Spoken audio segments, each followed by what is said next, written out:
Bonjour à toutes et à tous, je m'appelle Saraya Mohammadi, secrétaire générale de G9+, et l'animatrice du cycle Women in Digital. Aujourd'hui, je suis honorée de vous accueillir sur ce webinaire dont le programme est le suivant. Le discours liminaire par Madame Chiara Corazza, l'intervention de 3 entreprises pure players du numérique, les écoles et les parcours de reconversion, la force des réseaux, la conclusion et la partie questions-réponses et les interactions, notamment le virtual networking entre les participants. Nous avons également la présence de Christelle Hahn qui va prendre des notes visuelles de cet événement et nous allons pouvoir les projeter durant le webinaire. J'ai maintenant le plaisir d'accueillir Madame Corazza, qui est présidente de Women's Forum, qui va ouvrir cette conférence. Je passe la voix à vous, Madame Corazza. Vous m'entendez? Formidable. Alors, s'il y avait plus de femmes dans le numérique, la technologie marcherait mieux. D'abord, je voudrais dire un grand merci à Sarah de m'avoir associée à cet très bel événement, même si à distance, et sur un sujet qui me tient tant à cœur. Et vous savez que la féminisation des métiers numériques est peut-être l'enjeu le plus important de notre société, parce que si nous voulons créer un monde inclusif, un monde juste, un monde où tout le monde prend sa part, il faut que les femmes soient là, où elles peuvent participer pleinement, être associées pleinement à la transformation du monde en cours. Et pour cela, il n'y a pas d'histoire, il faut avoir des compétences numériques, technologiques. Et si on veut vraiment ne pas être laissé pour compte, il faut être là. Vous imaginez un général en pleine guerre qui décide de laisser moitié de la population de côté, il perd la guerre. C'est une évidence. Donc, essayons de ne pas perdre cette guerre et surtout à la lumière de cette crise à la fois économique et sanitaire où on voit qu'on a de plus en plus besoin de femmes. Alors, si vous voulez, moi, ce que je pense, c'est qu'il y a une occasion unique pour travailler encore plus que d'habitude, la main dans la main, le secteur public, les institutions, les politiques et les privés qui nous concernent aujourd'hui de plus, en fait, voir comment ensemble, on peut vraiment créer une société qui soit plus performante, plus innovante, plus créative, plus attractive et compétitive, donc avec les femmes là où elles peuvent apporter une contribution. Les chiffres sont accablants. Si on avait plus d'égalité dans l'économie, nous créerons 240 millions d'emplois d'ici 2025 et nous aurons 28 milliards d'euros supplémentaires dans le PIB mondial. Donc, vous voyez, on ne parle pas des cacahuètes, on parle de chiffres significatifs, on parle d'emploi, on parle de croissance et on ne peut pas se priver de ça dans les temps qui courent. Les femmes actuellement sont 52% des forces vives et produisent moins que 34% des richesses. Alors moi, depuis 3 ans, j'ai la chance de pouvoir agir parce que j'ai le privilège d'avoir pris les rênes du Women's Forum for the Economic Society, qui est, croyez-moi, une formidable plateforme qui a une âme française, mais une influence et un impact global. Nous travaillons dans le monde entier et nous portons la voix, la vision et la valeur ajoutée, la contribution des femmes, pas que sur des questions de genre, mais sur des sujets qui touchent toute l'humanité. Je pense au climat, je pense bien sûr à la santé, je pense bien sûr à l'entrepreneuriat, je pense bien entendu au sujet d'aujourd'hui, qui est tout ce qui touche l'intelligence artificielle et les STEM, et les métiers du futur. Donc, qu'est-ce qu'on fait? Nous imaginons que nous ne pouvons pas se voir entre nous, se réunir dans des belles conférences, qu'il faut que nous agissions et grâce à un tour de table d'entreprises, d'experts, d'institutionnels, d'associations, d'NGOs, etc., nous cherchons des solutions innovantes sur des sujets où les femmes sont considérées victimes alors qu'elles peuvent être facteurs de transformation et actrices à temps plein. Alors, grâce à cette expertise, qu'est-ce qu'on fait? On essaie d'influer là où les grandes décisions sont prises. Donc, c'est les grands sommets internationaux, c'est le G7 et le G20. Tout ça pour vous dire que, bien entendu, nous essayons d'être là où on peut se faire écouter.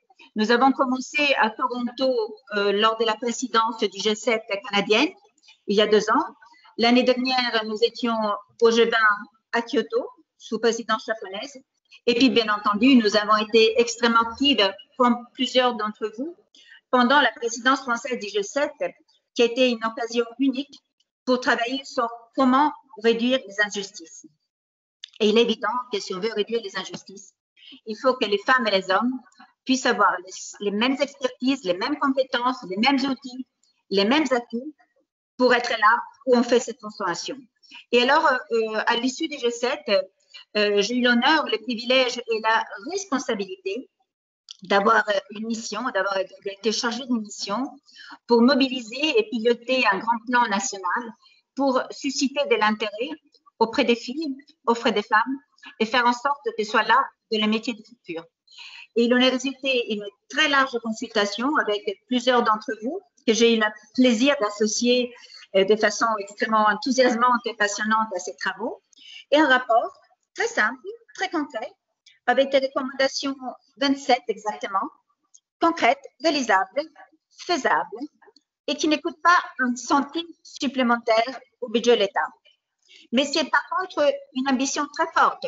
Ça veut dire que les filles, tout au long de leur vie, les femmes, tout au long de leur vie, doivent pouvoir être dans ces métiers du futur.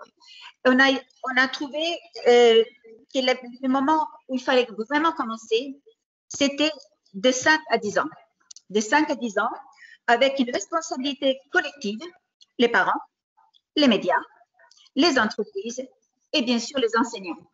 Expliquer aux jeunes filles que rien ne leur interdit, que rien n'est impossible. Pourquoi voulez-vous que dans les pays sous notamment l'ancienne Union soviétique ou les pays ex-communistes, les filles qui à 3 ans ont eu les mêmes études que les garçons sont maintenant prix Nobel, médailles Fields, astronautes? Elles ont juste eu la même éducation. Ça veut dire que quand on commence de la même façon, on a les mêmes opportunités et après on choisit. Si on n'a pas envie, on laisse tomber. Si on a envie, on continue. Et pareil, à mon époque, on apprenait les langues parce que les langues nous ouvraient toutes les portes. Et bien maintenant, il faut que les jeunes filles et les jeunes garçons apprennent à coder. C'est comme apprendre une langue. Après, si on l'utilise bien, si on l'utilise pas, néanmoins, on sait quoi faire. Et surtout, si vous regardez les chiffres au niveau mondial, nous sommes en train de créer un monde juste dangereux. Vous savez bien que moi, quand vous avez que 22% de femmes derrière les algorithmes, comment voulez-vous que les algorithmes, malgré la meilleure intention de la Terre et des formidables ingénieurs qui certainement veulent faire du bien, ne soient pas biaisés? C'est juste impossible. On ne reproduit ce qu'on connaît. On reproduit ce qu'on sait faire. Donc, forcément, on crée des algorithmes qui ne correspondent qu'à une façon de voir et pas à la diversité qui est nécessaire pour faire un monde juste. Je continue dans les recommandations rapidement, mais je vous invite peut-être à les lire pour un catalogue. Ce qui est important, c'est qu'il y ait un vrai plan de mobilisation transversale qui touche à toutes les disciplines pour que de l'école jusqu'au conseil d'administration, il y ait en ligne directrice la nécessité de faire que la France, qui est un pays d'ingénieurs, devienne un pays d'ingénieuses. C'est-à-dire qu'il faut faire tout pour démontrer aux filles et aux femmes que non seulement le numérique donne des opportunités d'emploi, vous savez toutes qu'actuellement, il y a 1 million d'emplois disponibles dans le numérique en Europe.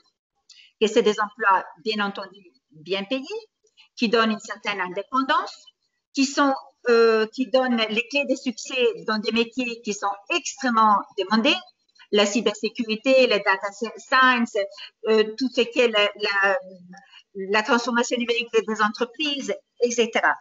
Et où sont les femmes? Vous savez mieux que moi qu'au niveau mondial, il n'y en a que 24%. En Europe, il y a juste une fille sur 5 qui choisit des études scientifiques. Et une fois de plus, si on veut que tout ça change, il faut qu'on travaille collectivement pour donner envie aux filles. Nous, au Women's Forum, on a lancé un programme qui s'appelle SEMKI au niveau européen avec des ambassadrices qui, de façon généreuse et partagent leurs success stories et leurs échecs avec des jeunes filles. Et tout ça, on le fait avec des influenceurs, avec des chaînes comme Spotify ou YouTube qui touchent des filles entre 12 et 17 ans et leur disent, voilà, si vous voulez faire quelque chose d'utile dans la vie, si vous voulez avoir un impact social politique, pensez, si vous voulez travailler dans le climat, pensez qu'un métier STEM vous donnera les outils. Je voudrais juste, peut-être, pour terminer, parce que je vois que le temps passe très vite, je voudrais surtout pas priver de la parole aux autres, vous dire que ce plan de mobilisation en France ne peut fonctionner que si nous toutes qui sommes actives au quotidien, donnons la bonne parole autour de nous, expliquons l'importance et bien entendu, si à terme il y a une carotte, il y a une récompense pour celles qui ont choisi ces métiers. Donc, nous, les partisans de mettre un objectif de 40% de femmes dans l'entrée des universités et des grandes écoles.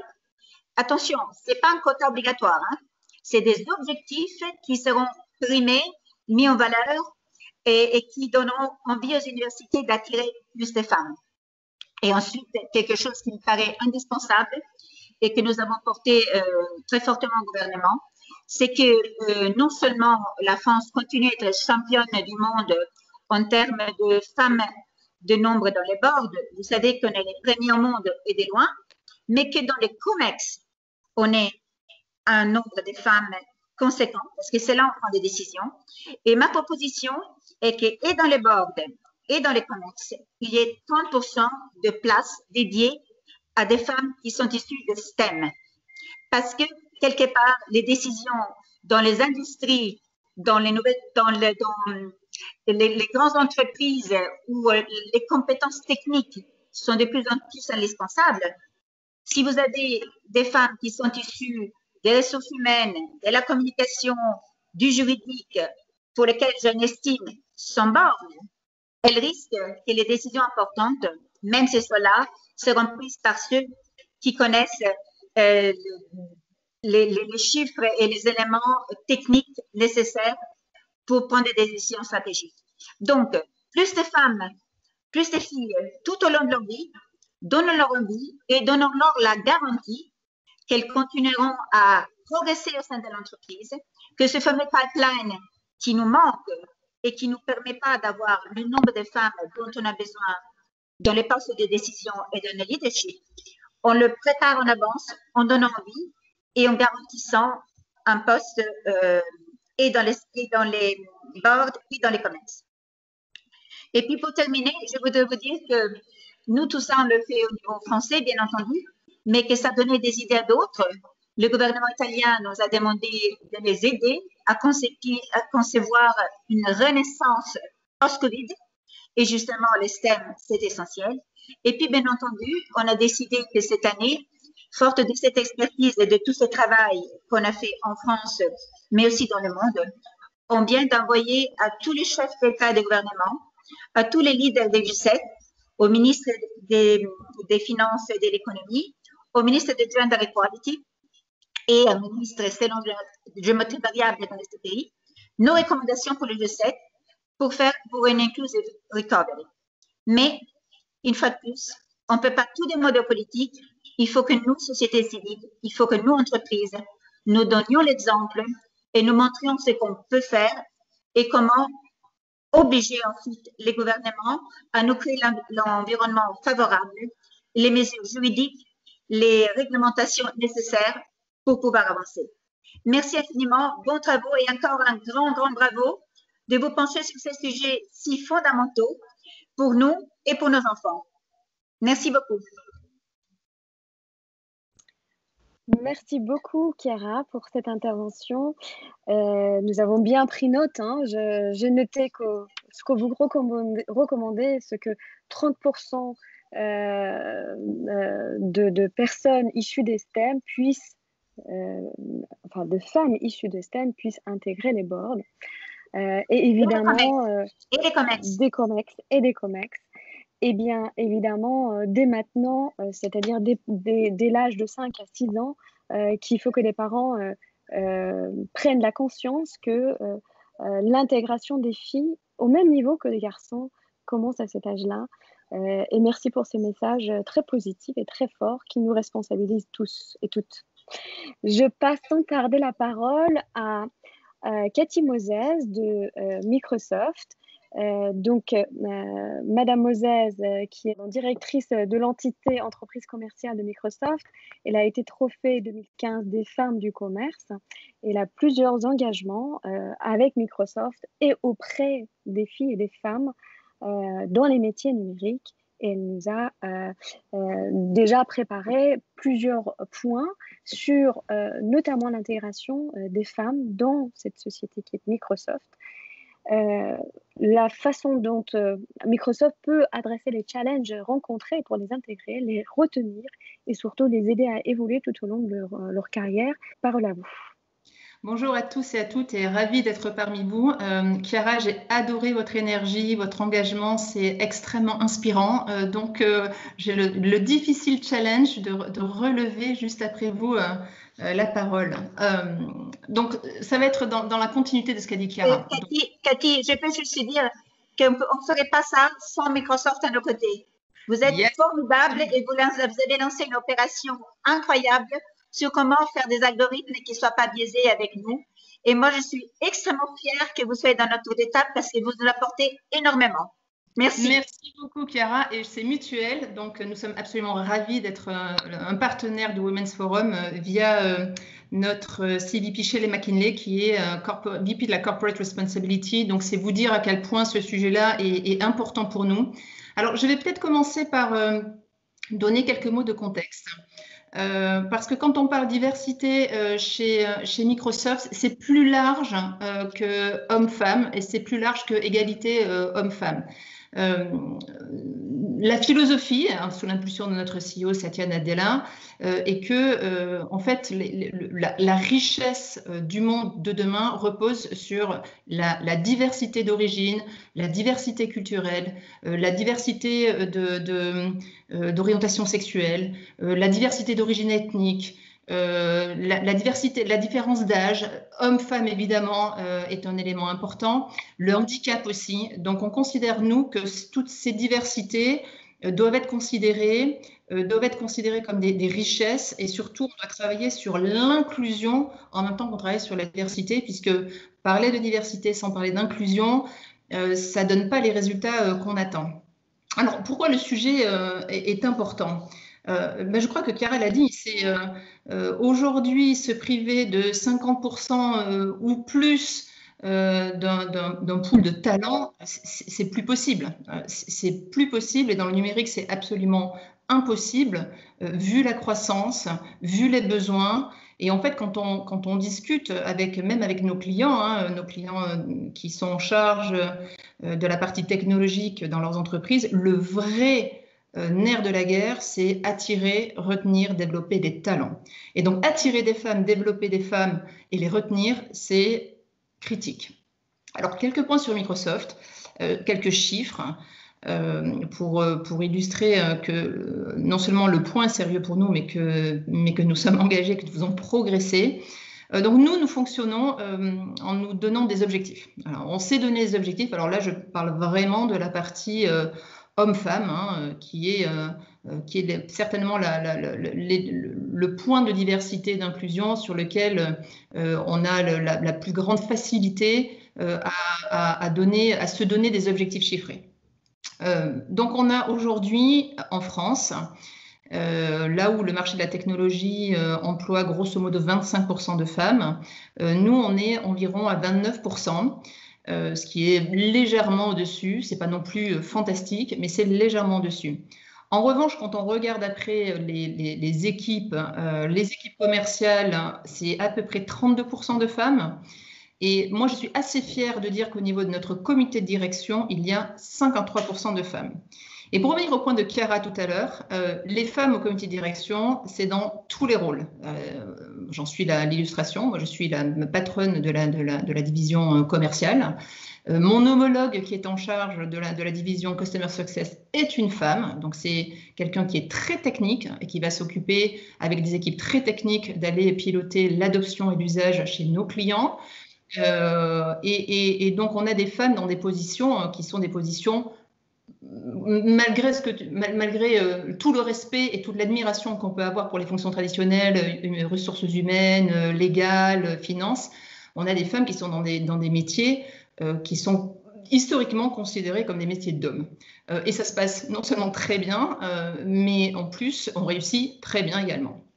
Donc ça, c'est pour notre comité de direction. Dans nos équipes managériales, on a presque 40% de femmes. Et on commence très tôt, puisqu'on s'est mis pour ambition dans les recrutements de jeunes, donc ce qu'on appelle les early in career, donc les débutants, d'avoir à minima 50% de femmes.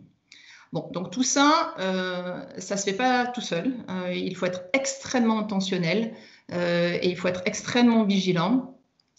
Et donc, je vais essayer de décrire un peu les quelques actions clés et engagements clés qu'on a pris qui nous permettent, on va dire, d'obtenir ces résultats et d'être vus comme une entreprise accueillante pour les femmes. Alors, on a pris des engagements au niveau de notre comité de direction. On a signé la charte qui s'appelle « Jamais sans elle ». Honnêtement, quand on l'a signée, on s'est dit « Oh, c'est assez facile, on va y arriver ». Mais on s'est vite rendu compte que c'était une charte qui était extrêmement contraignante. Et c'est très positif quand je le dis, parce qu'elle force également notre écosystème. Et donc, en tant qu'entreprise leader de la technologie, on estime qu'on a une responsabilité vis-à-vis de notre écosystème. Mais elle a une fonction un peu de forcer tout l'écosystème à travailler selon les mêmes règles et le même prisme. Donc, Jamais sans elle, pour ceux qui ne connaissent pas, je vous encourage à vous renseigner et à aller adhérer vraiment de ce pas. C'est une charte qui dit qu'on ne participe pas à aucun événement, à aucune conférence s'il n'y a pas au moins une femme. Ça a l'air tout bête, c'est extrêmement compliqué. Extrêmement compliqué, et je peux vous dire que ça nécessite sur toutes ces conférences d'avoir des prises de position affirmées et encore une fois d'avoir une forte conviction, et c'est la nôtre. Ensuite, on s'est engagé avec les entreprises qui sont voisines au niveau de ici les Moulineaux dans le réseau Mixité en Seine. Donc là, on a outre Microsoft, on a HP, on a Accor, Sodexo, Coca-Cola, TF1, Renault et la Française des Jeux qui sont engagés à nos côtés pour promouvoir la mixité et qui sont très vocaux sur le sujet et on les amène sur l'engagement, notamment auprès de Jamais sans elle, mais sur tous les engagements qu'on peut prendre vis-à-vis de nos propres équipes sur la diversité et l'encouragement au niveau de la promotion des femmes. On est également en partenariat avec la JFD, donc je salue Delphine si elle m'entend. C'est un partenariat très important pour nous, qui est très actif, et qui est très moteur sur l'inclusion des femmes dans le numérique. Et d'ailleurs, je fais une petite mention, on va bientôt travailler sur le prix Margaret pour les jeunes femmes, les jeunes filles, parce qu'on considère nous aussi que l'engagement doit se prendre le plus tôt possible pour créer des rôles modèles et pour créer de l'appétit et pour mettre en valeur ces jeunes filles, femmes, pour leur donner envie d'aller dans les métiers de la tech. Et les métiers de la tech, c'est pas derrière un ordinateur à coder du matin au soir, c'est aussi un travail avec l'extérieur qui façonne le monde de demain. Et enfin, en ce qui me concerne, moi je porte le pilier diversité et inclusion pour Microsoft France et je suis membre du COMEX Femmes at Numérique et je sais que Laure nous rejoindra un tout petit peu plus tard et je souligne tout le travail et toute l'énergie qu'il y a au niveau de cette équipe pour vraiment faire avancer les sujets avec tout notre écosystème. Alors pourquoi c'est difficile d'avoir des femmes? Évidemment, on peut se dire qu'il y a 52% ou 53% de la population qui est féminine. Eh bien, nous, on considère qu'il faut les attirer, donc il faut leur donner des rôles modèles. Alors que si on n'a pas de rôle modèle, c'est plus difficile de donner envie à une jeune fille, une jeune femme de travailler dans la technologie. Donc, on doit développer des rôles modèles. Ça commence dès l'entretien. L'entretien, est-ce qu'on s'assure qu'il y ait au moins une femme dans les boucles d'entretien? Il faut être très intentionnel, donc on s'assure qu'il y ait dans les shortlists au moins une femme. Pas tout le temps possible, mais on est à peu près à presque 70% de femmes dans nos shortlists. C'est un effort vraiment intentionnel. Et après, il faut susciter les talents. Voilà, il faut susciter les talents, il faut aller prendre plus de risques, il faut aller les chercher, parfois avec des profils un peu atypiques. Et en fait, moi, mon observation et ma conclusion, et c'est la mienne et celle de Microsoft, c'est qu'il faut être plus audacieux pour promouvoir la diversité homme-femme. Il faut aller chercher les femmes et pas attendre qu'elles viennent. Il faut aller les chercher, il faut aller susciter les talents et les carrières. On peut le faire par la formation des managers, pour les éclairer sur les biais inconscients, pour les éclairer sur la façon de fonctionner des femmes en entreprise, hein, donc les rendre plus on va dire plus sensibles, hein, et les éduquer autour du bénéfice. On fait également beaucoup de cross-mentoring. C'est assez classique, mais ça marche bien. On le fait en interne et on le fait aussi avec les autres entreprises, hein, que j'ai mentionnées auparavant en mixité en scène. Et on s'assure également que les maternités soient accompagnées, et notamment de notre côté, on a proposé un congé maternité de 20 semaines, hein, qui est rémunéré, et un congé paternité rémunéré de 6 semaines. Alors, on a parlé du talent pool, c'est très important. On a besoin d'avoir des femmes, on a besoin d'aller recruter des femmes parce que c'est un vivier de talent qui est incroyable, et on a besoin que ces femmes soient actives dans le monde numérique. Je pense que Chiara l'a mentionné, tout ce qui est intelligence artificielle doit être façonné et doit être réfléchi avec la plus grande diversité possible. Hommes, femmes, races, couleurs, orientation. C'est la clé pour une IA éthique. Et on se rend compte, hein, et on s'en est rendu compte nous-mêmes, qu'en fait les biais des codeurs se retrouvent dans les algorithmes. Donc c'est extrêmement important qu'on soit vigilant, qu'on soit actif sur le sujet, qu'on s'autorégule. Et puis en faisant travailler vraiment des profils divers. Alors, j'insiste sur le fait que ce n'est pas que homme-femme. Homme-femme, c'est important, mais c'est vraiment diversité au sens large. Ça nous permet de limiter, on va dire, les risques autour du développement d'algorithmes qui peuvent être biaisés si on n'ouvre pas suffisamment le champ des possibles au niveau des talents qui travaillent.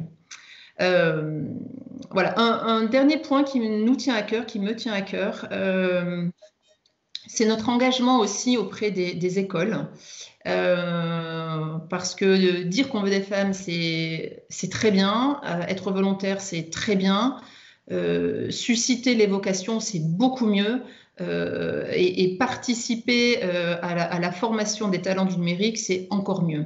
Et donc nous, encore une fois, notre point de vue, c'est encore une fois, on a une responsabilité. On a une responsabilité par rapport à notre écosystème et on veut prendre cette responsabilité et on veut agir. Donc, on a lancé depuis 2 ans à peu près des écoles de l'intelligence artificielle qu'on monte en partenariat avec des partenaires ou des clients et avec l'aide de Simplon.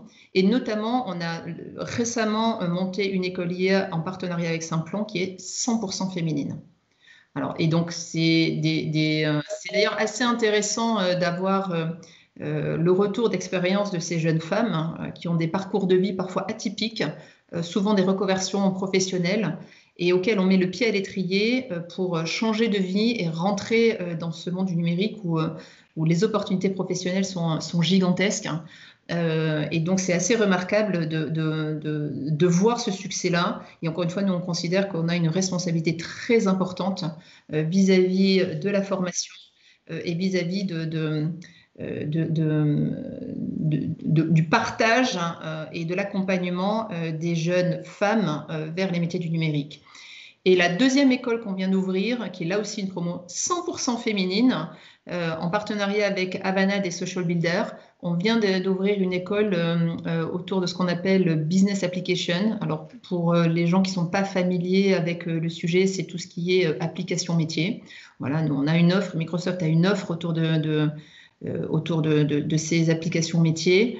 Et on a besoin de talent. Nous-mêmes, on a besoin de talent. On se rend compte que notre écosystème n'a pas assez de talent pour que nous puissions soutenir les projets chez nos clients. Donc, on a lancé une école pour former des talents féminins pour pouvoir demain accompagner nos clients. Donc, c'est le meilleur exemple finalement qu'on peut, avec des actions relativement simples, un effort collectif et une vraie intention, avoir un impact. Et donc, c'est beaucoup d'initiatives, beaucoup de convictions qui font qu'on arrive au résultat qu'on a. Et à mon sens, ça ne fait que commencer, parce qu'il y a encore beaucoup de choses.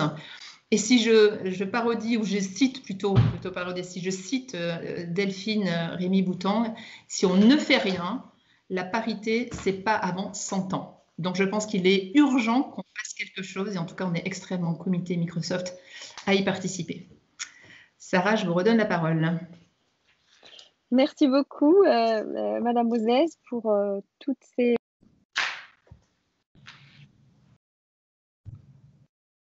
Sarah, tu es en mute. Là, normalement, ça devrait fonctionner. Merci, Laetitia. Merci beaucoup, Madame Moses, pour ces belles pistes et ces pistes d'espoir, surtout pour prouver qu'en passant par des actions concrètes, mais surtout en considérant que ce n'est pas juste avoir l'envie pour l'entreprise d'intégrer plus de femmes, mais il faut également investir de l'énergie, de vision et d'engagement concret, et surtout s'intégrer avec son écosystème, interagir avec son écosystème pour pouvoir avancer, puisque évidemment, il y a beaucoup à faire.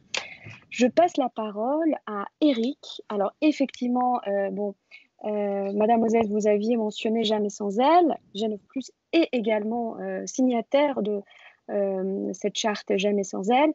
Pour cette conférence, nous aurions dû faire un peu l'inverse, c'est-à-dire on aura pu avoir un peu plus d'hommes. Donc je salue chaleureusement Eric pour sa présence, puisque j'ai noté également qu'évidemment il y a des femmes qui s'engagent davantage pour l'équité et leur présence, mais aussi nous avons besoin des hommes qui nous aident, qui nous accompagnent. C'est un combat qui se mène avec une implication la plus large possible.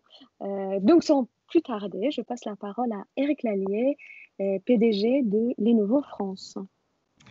Merci beaucoup Sarah, j'espère que vous m'entendez. Dites-moi oui. Oui, super.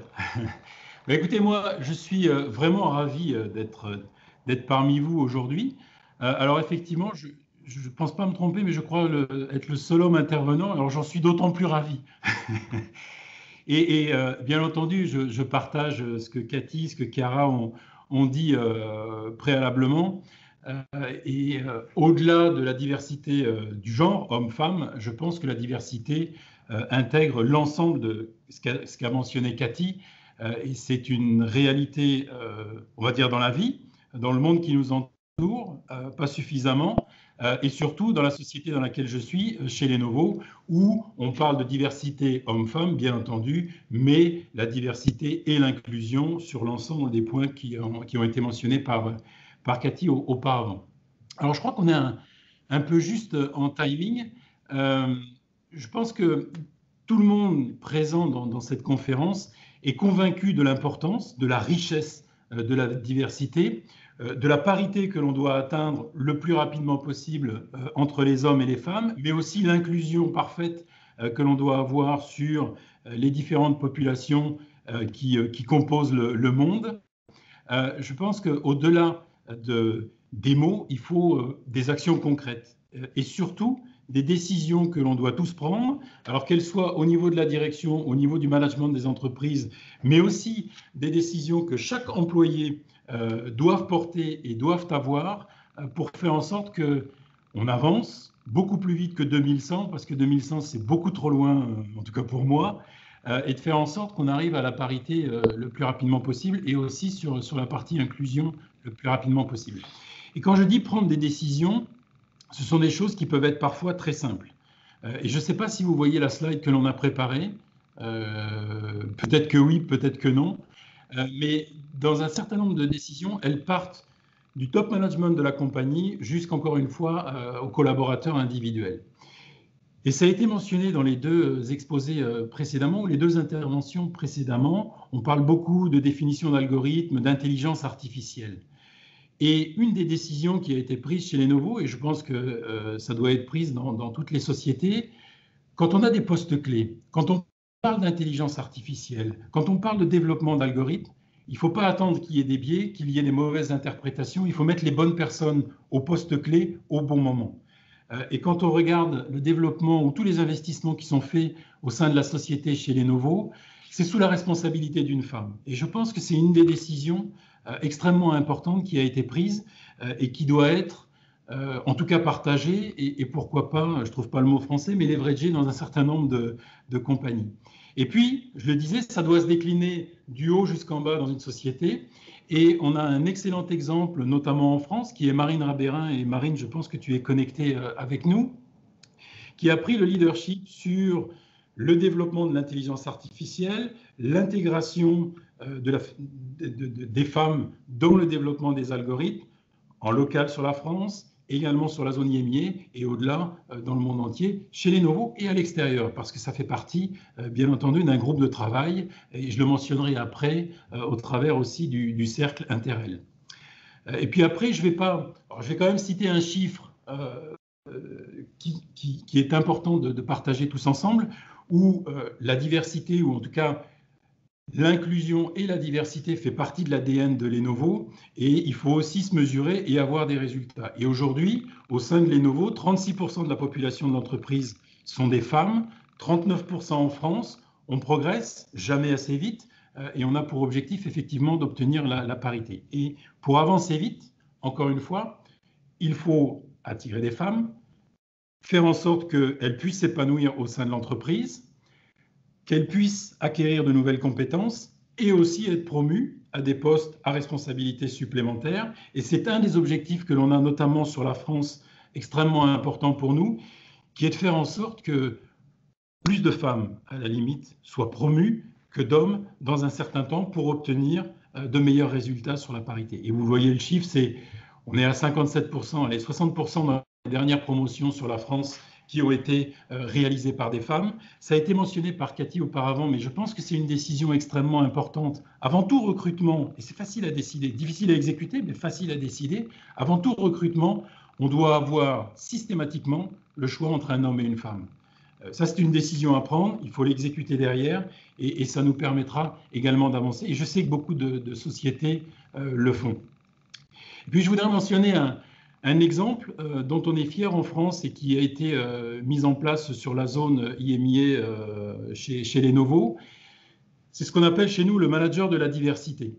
Ça a plusieurs objectifs. Récompenser un manager sur les critères de diversité et surtout l'exécution en ce qui concerne l'égalité homme-femme, en ce qui concerne l'inclusion dans son équipe, et de faire en sorte d'avoir un concours tous les ans où, en fonction des critères que l'on définit, que je viens juste de mentionner plus un certain nombre d'autres, de définir ou en tout cas d'élire et de récompenser le manager de la diversité. Et quand on fait une action comme ça dans la durée, ça a beaucoup d'influence, beaucoup d'impact sur l'ensemble de la population parce que c'est un message que l'on passe régulièrement, que l'on récompense, que l'on promeut et on fait en sorte, à travers ce type d'actions qui sont simples, également impactantes en termes de résultats, qui permettent de passer un message durable dans le temps vis-à-vis de l'ensemble de nos collaborateurs.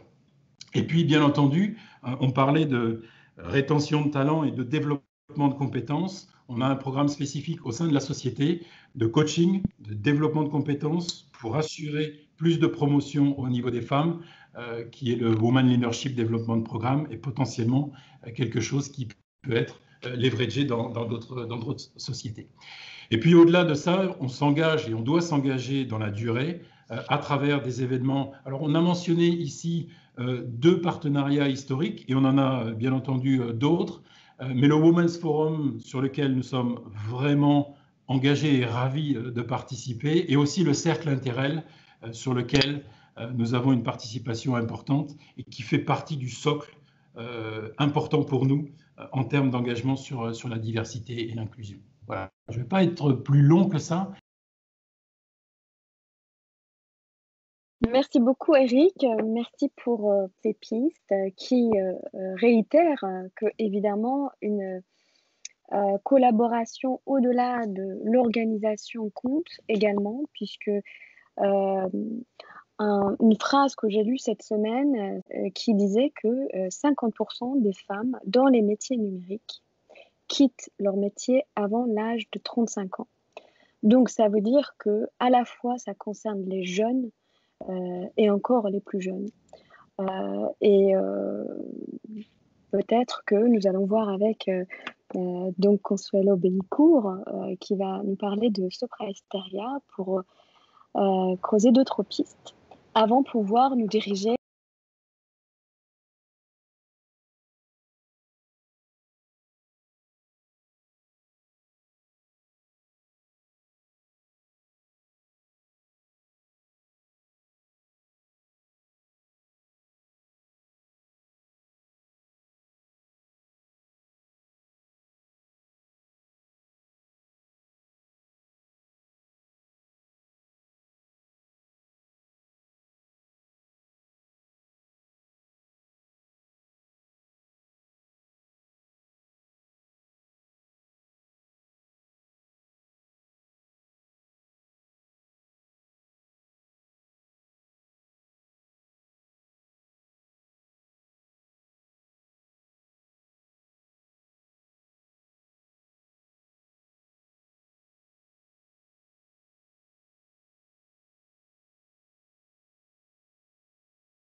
Scientifique, numérique, qui, comme ça a été dit auparavant, peine à attirer des jeunes et peine à attirer plus particulièrement des femmes.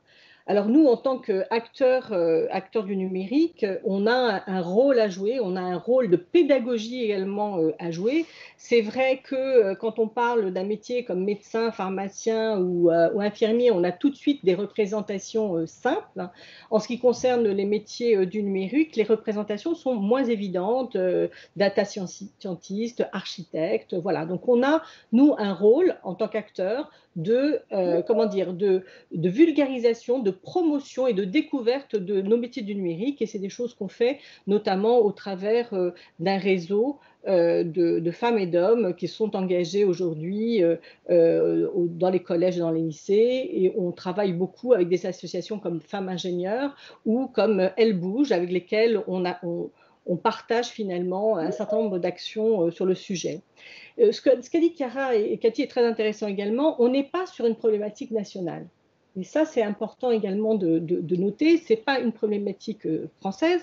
On est sur une problématique mondiale qui a été prise au plus haut niveau, puisque l'ONU s'est également engagée sur la féminisation justement des filières numériques. Alors, si on revient sur la diversité et plus particulièrement sur la représentativité des femmes dans le secteur du numérique, alors ça a été dit, on est sur un enjeu sociétal, ce n'est pas juste un enjeu business, ou ce n'est pas juste un enjeu de recrutement, on est sur un enjeu sociétal, puisque comme ça a été dit aussi, le fait que les femmes soient si peu représentées, eh bien les solutions numériques sont elles aussi moins vertueuses et un peu plus biaisées. Donc d'où l'importance effectivement d'avoir plus de diversité dans les représentations, d'avoir plus de données dans les systèmes d'information et notamment dans les développements de solutions numériques pour justement avoir des solutions plus vertueuses et moins biaisées. Alors nous, Sopra Steria, en matière d'égalité professionnelle, on a développé une politique très simple qui est basée sur un principe de non-discrimination qui se décline finalement dans tous nos processus RH. Ça a été dit également en termes d'objectifs, de recrutement, quelle est la part des femmes, c'est quelque chose qu'on suit en France, mais également au niveau international. On est aujourd'hui dans à peu près une vingtaine de pays, donc on suit ça au niveau international. Sur les critères également d'évaluation, là aussi on partage avec des indicateurs de promotion de femmes et d'hommes qui sont piloté et suivi au niveau corp. Donc voilà, donc l'harmonisation effectivement de tous les processus RH, de recrutement, d'évaluation, de rémunération et de formation. Donc l'objectif finalement de cette politique, il y a deux objectifs en fait. Aujourd'hui, nous on s'est concentré sur le fait d'attirer plus de femmes dans le numérique et notamment dans notre entreprise, et également de travailler sur la féminisation du management. C'est également un point qui a été soulevé. Le fait effectivement d'attirer des femmes, c'est bien. Le fait de travailler sur la promotion, l'évolution à tous les niveaux, c'est également très important. Une autre chose qui est très important également, c'est que cette politique, elle est aujourd'hui portée et impulsée par notre direction générale qui justement lance chaque année un programme qui s'appelle Together for Greater Balance, qui est un programme, qui est notre programme mixité internationale, qui s'articule autour de 5 typologies d'actions qui sont portées aujourd'hui en France, mais également dans tous les pays de nos géographies. Donc, il y a la politique commune, j'en ai parlé. Donc, effectivement, je crois que c'est Chiara qui en a parlé. La France est un pays où l'égalité, la mixité, on a énormément aujourd'hui de cadres réglementaires qui nous poussent justement dans ce sujet avec des objectifs, des politiques mixité à partager au plus haut niveau. Et on a travaillé, nous, là-dessus, sur une politique commune, sur le recrutement, comme je l'ai dit, la promotion et la rémunération. On a également travaillé sur un autre sujet qui est très important, qui est la formation et les programmes de sensibilisation. Donc, le fait de travailler également sur la lutte contre les stéréotypes, mais également l'impact des stéréotypes dans nos processus de décision, on a lancé des programmes. On a un programme maintenant depuis un certain nombre d'années où on réalise un tour de France pour justement travailler avec nos collaborateurs sur ces sujets, sur les actions possibles justement pour lever un certain nombre de freins. Et pour la première fois cette année, nous allons lancer un tour du monde de la mixité, donc cette même typologie de formation. Nous allons la lancer pas plus tard que le 26 octobre sur toutes nos géographies au niveau international. Et là, l'idée est de mixer finalement des équipes femmes, hommes, mais également de cultures différentes, puisqu'on va avoir des Indiens avec des Espagnols, des Allemands, qui vont réfléchir autour de 3 sujets, qui sont les mêmes sujets qu'on a évoqués tout à l'heure: l'attractivité de nos métiers, la féminisation du management et comment agir sur les stéréotypes. Donc, l'idée de ce Tour de France est également de partager à l'issue de ces formations des plans d'action sur ces 3 thématiques qui sont donc ensuite, je l'espère, qui vont nous permettre justement d'enrichir nos politiques et de mettre en place un certain nombre d'actions qui viennent cette fois-ci et qui s'inspirent finalement des recommandations de nos collaborateurs. Donc, on est vraiment dans une démarche participative sur le sujet. Il y a également un autre axe qui a été également évoqué et qui nous semble vraiment essentiel, qui sont les programmes de mentorat. Donc, nous avons un certain nombre de programmes de mentorat pour accompagner les femmes, accompagner le leadership également des femmes. On a des programmes en France, mais pas qu'en France, également au niveau international. Et je l'espère, dans quelques années, on envisage de créer un programme de mentorat pour les femmes de Soprasteria au niveau France et international. Donc, on a en France notre programme qui s'appelle justement Booster et qui travaille justement sur la promotion des femmes à tous les niveaux de l'entreprise. Vous avez évoqué également le problème de la représentativité finalement des femmes dans ce secteur. Nous avons également toute une politique de promotion de rôle modèle de femmes du groupe qui justement nous permettent de tracer des voies et de voir le chemin à suivre. Là aussi, ce sont des programmes que nous mènent au niveau France, mais également au niveau international. On a une très belle campagne de femmes basée notamment en Afrique, dernièrement sur les réseaux sociaux, pour promouvoir les femmes influentes justement du groupe sur des métiers totalement techniques.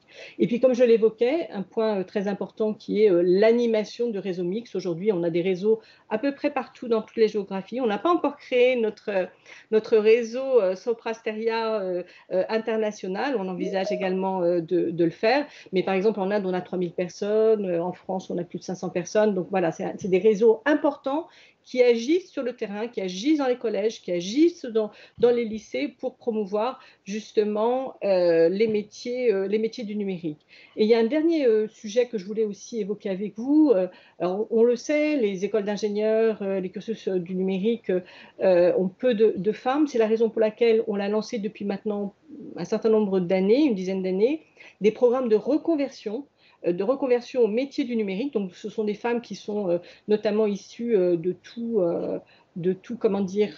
cursus et que l'on forme qu'on le forme et que l'on recrute justement en CDI. L'année dernière, on a à peu près eu un peu plus de 200 CDI en reconversion et on a recruté à peu près 45% de femmes. Donc là aussi, c'est des leviers justement importants de diversité. Alors en résumé, ce programme, Together for Greater Balance, qui est notre programme de promotion de la mixité en France, il se résume très simplement. L'idée, c'est de mettre vraiment nos collaborateurs vraiment au cœur du dispositif et des actions pour créer justement un environnement stimulant qui est fondé sur la confiance, qui permet justement de cultiver la diversité comme source de créativité, mais également de respect de l'autre. Voilà toutes les actions que l'on mène aujourd'hui au sein de Soprasteria. Merci beaucoup, Consuelo. Donc, une approche participative pour développer une culture autour de la diversité, c'est ce que j'ai noté par rapport à votre programme Together for a Better Balance. Je passe l'écran à notre facilitatrice graphique qui est aujourd'hui présente avec nous, qui a pris des notes visuelles pour résumer cette première partie de cette conférence. Donc, Christelle, partage d'écran. Bonsoir à tous. C'était très intense. Il y a beaucoup de choses qui ont été dites. Je vais attendre que mon écran apparaisse. Nous avons l'image à l'écran avec les 4 intervenants qui ont commencé, avec des mots très très forts, avancer ensemble, rôle modèle, responsabilité, participatif, durable. Donc beaucoup de discours inspirants que je vous renverrai et que vous pourrez relire en prenant votre temps plus tard et en réécoutant la conférence si vous le souhaitez. Merci Christelle. Donc, nous arrivons à la deuxième partie de la conférence qui concerne l'autre bout du parcours d'une femme dans les métiers du numérique, c'est-à-dire son parcours d'éducation et de formation. Avec nous ce soir, nous avons Gaëlle Mongeon, qui est administratrice et co-responsable à la commission du numérique à l'association Femmes Ingénieurs, qui va nous en dire plus sur cette partie qui est en fait le début du parcours, tel que Chiara nous l'expliquait. Oui, bonsoir à toutes et à tous. Avant tout, je suis ravie de participer pour plusieurs raisons, parce que je suis une ingénieure dans le numérique. Je suis aussi membre active, donc comme l'a dit Sarah, de l'association Femmes Ingénieurs qui œuvre pour plus de mixité dans les formations et les métiers techniques et scientifiques. Et enfin, je suis alumni EPF à l'époque où l'école était encore féminine uniquement, donc un gros vivier de femmes ingénieurs. Je vais effectivement vous parler plutôt de l'aspect école et quelques initiatives qui existent pour inciter nos jeunes filles à rejoindre les formations scientifiques et spécifiquement du numérique. J'aimerais commencer par quelques chiffres. Il y en a déjà qui ont été donnés, mais juste pour vous indiquer que dans les années 2000, on était à peu près 22% de filles dans les formations d'ingénieurs. On est passé à 28%, donc c'est plutôt encourageant. Mais par contre, si on regarde vraiment la partie numérique, le constat est beaucoup plus modéré parce qu'on a une progression que de 2 points dans ces filières-là sur ces 10 dernières années. Et puis, par rapport à la dernière réforme du lycée, on a moins de 3% de filles en seconde qui ont choisi la spécialité numérique et sciences de l'informatique, contre 15% pour les garçons. Donc, on voit qu'on a encore beaucoup de choses à faire pour les attirer. On a parlé, les intervenants précédents ont parlé au nom des entreprises, juste pour signaler qu'en termes de chiffres, au sein des salariés qui travaillent dans les métiers du numérique au sens large, on a à peu près 30% de femmes. Mais par contre, si on regarde les fonctions qui sont dites plus techniques, donc pas les fonctions RH, commerciales, marketing, on tombe à 16%. Donc, si vous calculez, ça fait vraiment pas beaucoup de femmes dans la partie vraiment technique du numérique. Je ne vais pas revenir sur l'enjeu économique, sociétal, etc., parce que là, il a été déjà abordé. Les actions sont à plein de niveaux contre les stéréotypes, contre les biais. C'est au niveau de la famille, l'entreprise, la société et bien sûr de l'école. Donc, je vais illustrer ce qu'on peut faire au niveau des écoles. Beaucoup d'écoles ont pris conscience, ont intégré cette préoccupation en faveur, dans les actions en place en faveur de la mixité pour attirer les jeunes filles et puis ensuite les garder dans leur formation. Sachant qu'en fait, on doit agir sur plusieurs niveaux. D'abord, il faut réussir à sensibiliser les jeunes filles sur ce qu'est le monde du numérique. Il faut leur donner envie. Et puis ensuite, il faut leur permettre de toucher du doigt pour qu'elles voient concrètement ce qu'est le numérique et ce que sont les métiers du numérique. Et puis enfin, il faut les accueillir dans les meilleures conditions durant leurs études dans des écoles qui sont majoritairement masculines. Je ne vais pas pouvoir en quelques minutes, en plus on prend du retard, citer toutes les initiatives. Je m'en excuse pour celles que je ne cite pas, mais j'ai essayé de retenir quelques exemples de ce qui peut être fait à partir du collège, du lycée et jusqu'aux écoles post-bac. La première chose, donc, c'est sensibiliser nos jeunes filles, sensibiliser les jeunes filles sur les opportunités qu'il y a dans le domaine du numérique, sur les métiers. C'est leur permettre de rencontrer en particulier des rôles modèles de femmes qui travaillent dans le milieu du numérique. Donc pour ça, il y a un certain nombre d'initiatives qui sont menées conjointement entre les établissements scolaires et des associations, souvent en partenariat aussi avec des entreprises. Donc pour citer quelques exemples, on a par exemple une manifestation qui s'appelle Numériquelle, qui existe depuis 2015 dans les Hauts-de-France, qui est initialisée par le CORI à l'origine avec IBM et avec Femmes Ingénieurs.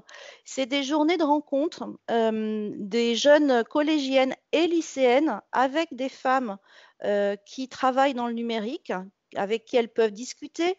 Elles ont également des conférences de sensibilisation sur les opportunités dans ce domaine et les métiers.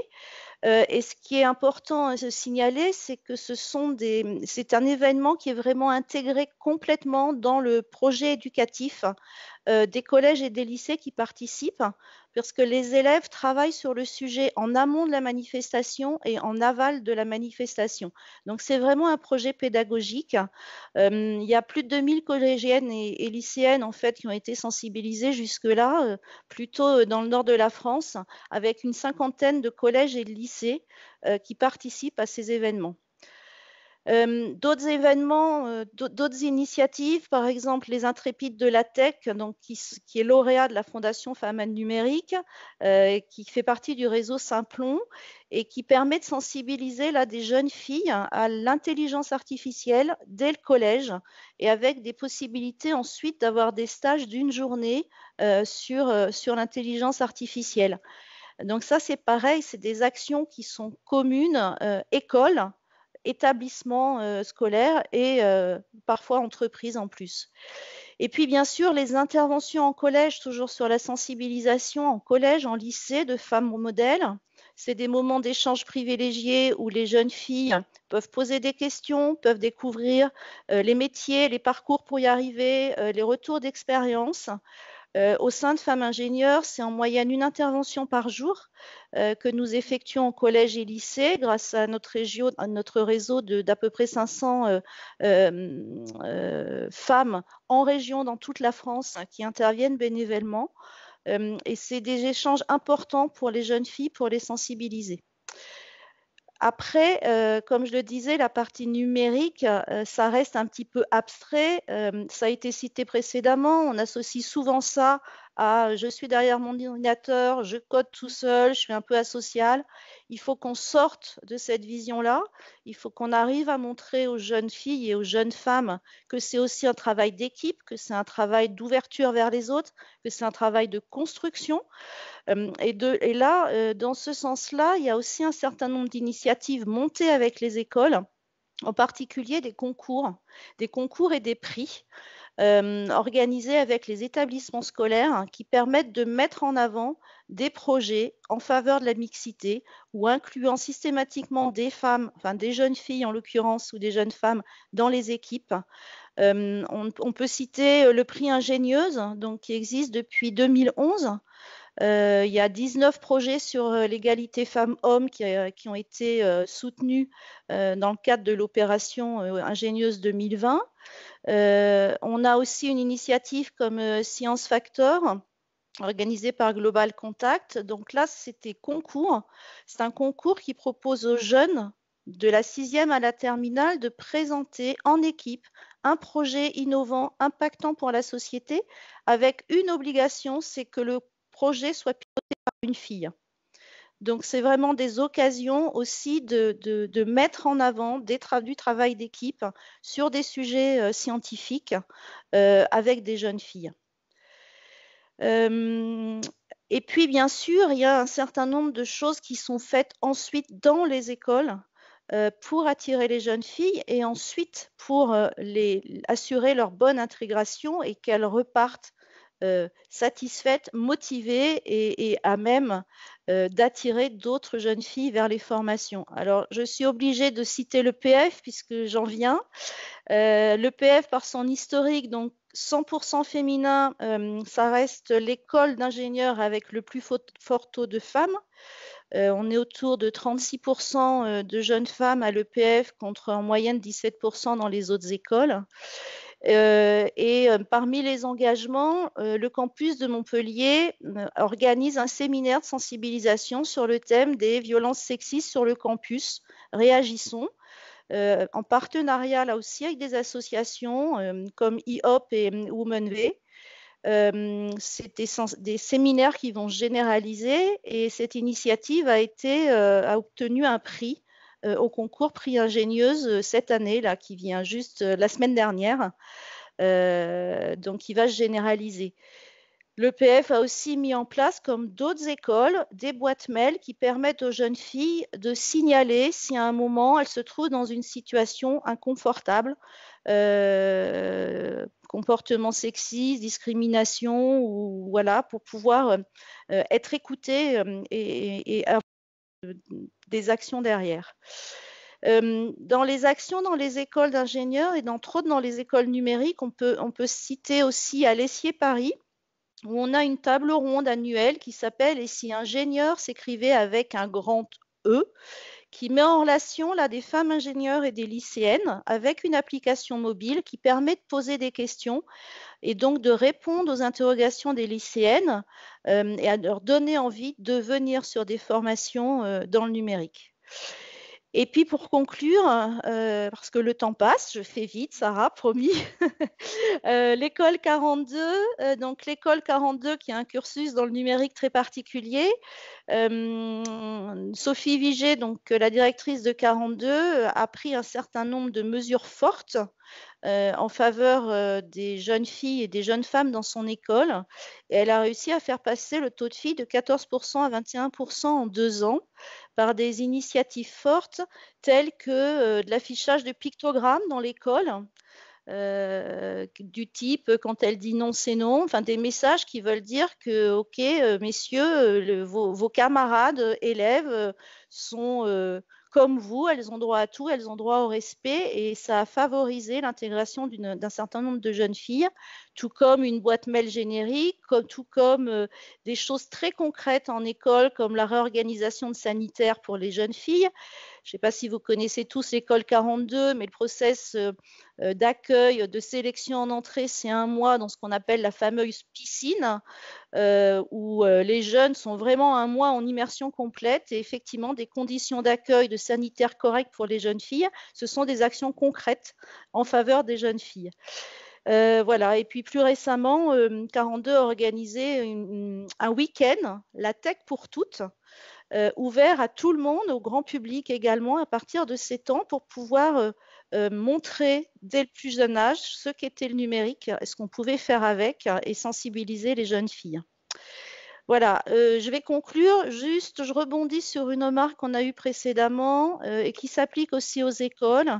On a encore trop peu de femmes à la direction d'écoles ingénieurs. On est de l'ordre de 30 femmes dans l'équipe dirigeante pour à peu près 200 écoles. C'est un levier fort aussi d'accélération de la féminisation des écoles, tout comme en entreprise. Voilà, après, on a aussi de nombreuses écoles qui ont leur cercle alumni au féminin, qui travaillent ensemble pour mobiliser les anciennes élèves auprès des plus jeunes. Et puis, on a des formations qui sont spécifiques sur le numérique pour attirer les jeunes filles, des écoles qui se sont créées comme Adatech School ou IT for Girls pour donner envie très jeunes aux jeunes filles de venir en pouvant créer avec le numérique. Voilà, je m'arrête, le temps est compté, je vous remercie. Merci beaucoup Gaëlle pour toutes ces différentes mesures. Je rebondis pour passer la parole à donc Emmanuel qui va continuer à parler des écoles et les parcours d'éducation avec une question que Caroline a postée sur le chat. Caroline a changé de métier l'année dernière pour prendre la direction d'un métier numérique. Et donc là, elle a plusieurs observations, ce qu'elle voit, ce que souvent les postes qu'elle souhaite occuper nécessitent au moins 3 ans d'expérience dans ce même poste. Alors Emmanuel va nous parler d'une autre école que l'école 42. Cette école, ça s'appelle Social Builder et qui procède d'une manière plutôt systémique pour accompagner les filles qui souhaitent changer de métier. Emmanuel, parole à toi. Merci beaucoup Sarah. Quelle richesse d'initiative. Cette pluralité en fait d'actions montre à quel point ce sujet devient prédominant et qu'il a complètement, comment dire, il s'est complètement diffusé à la fois auprès des entreprises, auprès des acteurs, même des gouvernements locaux et des écoles en général. Quand on a commencé en 2011 à travailler justement à comment rendre le numérique, l'économie numérique inclusive, c'est vrai qu'il y avait beaucoup de réseaux, il y avait des réseaux qui émergeaient, mais il n'y avait pas grand-chose. Et là, ça y est, tout le monde s'y est mis et on sent que ça va faire bouger les chiffres et c'est plutôt satisfaisant puisque pour l'instant, les chiffres continuent à régresser. Donc, qu'est-ce qui se serait passé si on n'avait pas pris cette conscience ? Donc, je vais vous parler du coup un peu plus de manière condensée de Social Builder. Donc, nous, on est une entreprise qui travaillons sur 2 axes en parallèle, à la fois sur engager et former les femmes aux compétences techniques, mais aussi aux nouvelles compétences dont elles auront besoin dans cette économie transformée. Et en parallèle, on accompagne non seulement les entreprises, mais surtout les écoles, les campus, à adopter des nouvelles pratiques et à cultiver une nouvelle culture qui permettra justement aux femmes qui sont formées d'un côté à vraiment rester dans ces métiers, à s'y sentir pleinement actrices. Et aujourd'hui, donc Social Builder, c'est 40 000 femmes qui ont été accompagnées, soit sur la partie engagement, développement de compétences, développement de métiers et insertion dans le numérique, et des partenaires, aussi une 60aine de partenaires qu'on a impliqués dans nos programmes et qui nous suivent. Et notre objectif, c'est d'accompagner 100 000 femmes en France d'ici 2025. Donc, on a quelques petites ambitions sur le sujet.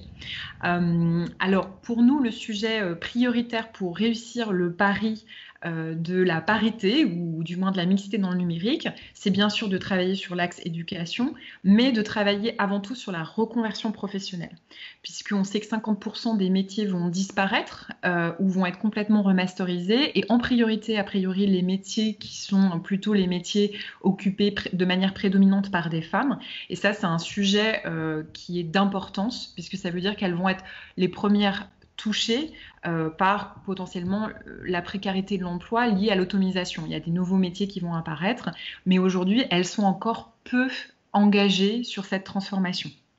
Donc pour réussir ce pari de la reconversion, on doit réussir à déconnecter un lien qui s'est créé depuis les années 80 entre les ordinateurs, ce sont des métiers d'hommes. Voilà, et ça, c'est notre pari et c'est notre grand pari à tous d'essayer de le remporter, c'est de collectivement faire en sorte que les femmes soient associées au numérique et que ce lien soit consubstantiel et soit tellement fort que ça va, du coup, de proche en proche, permettre de déverrouiller tout un tas de freins. Parce que ce qu'on observe, nous, en travaillant sur ce sujet, c'est qu'en fait, les femmes aujourd'hui, on ne les accompagne pas à comprendre la technologie et comprendre combien les usages et les fonctionnements de la technologie vont tout révolutionner au quotidien. Premier programme, du coup, premier levier sur lequel on travaille pour engager ces femmes sur la question du numérique, c'est les interventions milieu scolaire sont très importantes, mais vers les actives. On devait passer d'une logique d'information, souvent dans des conférences qui souvent intéressent les femmes qui s'intéressent déjà au sujet, à quelque chose où on va chercher celles qui ne s'y intéressent pas, en fait. On doit aller chercher le petit kilomètre de plus. Donc, on a monté avec Pôle emploi un programme qui s'appelle Horizon numérique, où on va justement aller voir des demandeuses d'emploi qui n'ont pas de connaissance du numérique, qui n'ont pas de connaissance des filières métiers, et on les accompagne sur 5 jours, de manière assez qualitative, on les met par grappe de 15-20, où en fait elles vont à la fois travailler sur un projet professionnel avec une composante numérique, elles vont découvrir les filières métiers du numérique et elles vont découvrir l'offre de formation associée. Et on a fait un pilote l'année dernière sur 150 femmes, et sur ces 150 femmes, il y en a 90% qui après se sont inscrites dans des écoles numériques. Donc ça, pour nous, c'est le prochain pas. Collectivement, nous, ensemble, entreprises, acteurs engagés sur la question de la féminisation et les écoles, nous devons proposer le petit pas en plus et des programmes vraiment d'immersion suffisamment engageants pour que les femmes signent. Aujourd'hui, avec Pôle emploi, du coup, Pôle emploi nous a demandé de démultiplier sur toute la région Île-de-France le programme. Et ce sont 40 agences Pôle emploi qui vont être engagées pour accompagner 800 femmes sur 6 mois. Et ça, pour nous, c'est un levier extrêmement important sur lequel on peut aller un peu plus loin. Le deuxième levier, donc, c'est la question de la formation. Donc, nous, on a accompagné, on monte des formations qui sont notamment dédiées aux femmes. Donc, on a accompagné sur les 2 dernières années 500 femmes sur les métiers, des métiers numériques très différents, de la médiation numérique à des métiers autour de l'intelligence artificielle, donc en fonction des types de femmes et des partenaires. Et là, on fait un pas de plus en travaillant, comme l'a dit tout à l'heure Cathy Mosière, sur une école inclusive. Donc, ça veut dire que quand Microsoft est venu nous voir en disant on aimerait travailler avec vous sur une école qui soit ouverte aux femmes, et on leur a dit on va aller un petit peu plus loin, on va pouvoir proposer des promotions 100% féminines, mais on va travailler sur les fondamentaux des écoles inclusives, de telle manière à ce qu'on puisse avoir, on va dire dans l'idéal, minimum une parité sur toutes nos écoles. Et ça veut dire qu'on va travailler sur tous les fondamentaux, on va former tous les partenaires de l'école, des enseignants aux coachs, aux mentors, ou potentiellement mentors entreprises engagés dans le parcours de formation. On va aussi former les personnels d'Avanade, donc là pour la première promotion Avanade Accenture, sur tous les fondamentaux, comment on fait pour s'assurer que toutes les femmes et les hommes qui seront accompagnés, les apprenants de cette école, seront pleinement alignés dans leur comportement et leurs interactions entre eux sur ce qu'on essaie de créer comme projet, comme culture de l'inclusion. Donc ça, pour nous, c'est très important. Et pour éviter le décrochage, on va faire cet accompagnement sur 18 mois et même en emploi. Et le troisième levier et la façon dont nous approchons la question de la formation, c'est vraiment d'intégrer pleinement aussi les écoles et les entreprises. Et pour nous, c'est très important qu'il y ait vraiment cette connexion au monde de la formation. Et on a développé avec le Syntec numérique en 2019 et sous le patronage de Cédrico un manifeste pour la reconversion des femmes dans le numérique. Et ce qui est aujourd'hui, on a 144 entreprises qui sont signatrices de ce manifeste. Et les entreprises s'engagent à mettre en pratique un certain nombre de leviers. Donc, on en a identifié 6 comme étant les plus performants. pour réellement faire changer les chiffres. Et donc, sur une année, ce sont exactement 529 reconversions qui ont été opérées, soit par du recrutement, soit par de la mobilité interne, grâce à ce type d'action. Donc pour nous, c'est fondamental que s'associent les entreprises, qu'elles travaillent ensemble et qu'elles s'engagent les unes avec les autres en se passant des bonnes pratiques sur comment mieux reconvertir. Parce que là, pour le coup, il n'y a pas de concurrence, on est tous dans le même bain pour essayer de créer les conditions du succès. Et un des critères qui pour nous semble essentiel, et c'est encore un frein qui doit être bien pensé, c'est les critères de recrutement. On se retrouve face, dans les enjeux de reconversion, à souvent vraiment des situations où on a des responsables ressources humaines qui ont une forte volonté d'attirer des profils différents avec des formations initiales dans des univers ou des expériences initiales très variées et qui sont encore en déconnexion avec des critères de recrutement basés sur un diplôme d'ingénieur.